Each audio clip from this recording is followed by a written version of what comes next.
Ինչու՞։ Կարող է երեխան վատ ուտել։ Հարցը շատ հետաքրքիր է, եւ 2 րոպեում հաստատ չենք հասցնի ամեն ինչ ասել, ուստի կպատմեմ միայն ամենաակնհայտ բաները։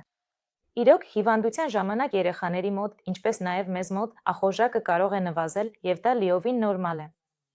Ուստի սպասում ենք, մինչև փոքրիկը առողջանա եւ ախորժակը կվերադառնա նորմայի։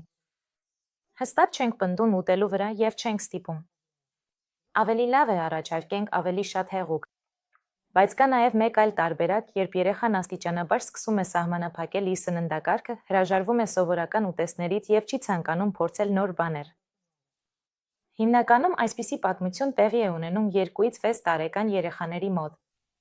Այս երույթը կոչվում է նեոֆոբիա, այսինքն վախ ամեն նոր բանից։ Այս վախը իր արմատներով գնում է շատ հին ժամանակներ, երբ մարդիկ ապրում էին քարանձավներում, երեխաները սկզբում հիմնականում մնում էին մոր մոտ, իսկ 2 տարեկանում սկսում էին ինքնուրույն շարժվել եւ կարող էին փորձել այս կամ այն հատապտուղը կամ բույսը։ Եվ փաստ չէ, որ այդ հատապտուղները կամ բույսերը թունավոր չէին։ Այդ պատճառով ինքնապահպանման լավ բնազդ ունեցող երեխան վախենում էր նոր բան փորձելուց եւ միշտ ուտում էր միայն այն, ինչ նախկինում տեսել էր։ Սա եթե կարճ ասենք։ Հարց. ինչ անել։ Ամենակարևորը այս երույթին մոտենալ համբերությամբ եւ ըմբռնումով, բայց չանել այն կարևոր սխալները, որոնք մենք շատ հաճախ թույլ ենք տալիս։ Կարևոր է շարունակել առաջարկել նոր ուտեստներ եւ նոր մթերքներ, անկախ նրանից, որ երեխան հրաժարվում է։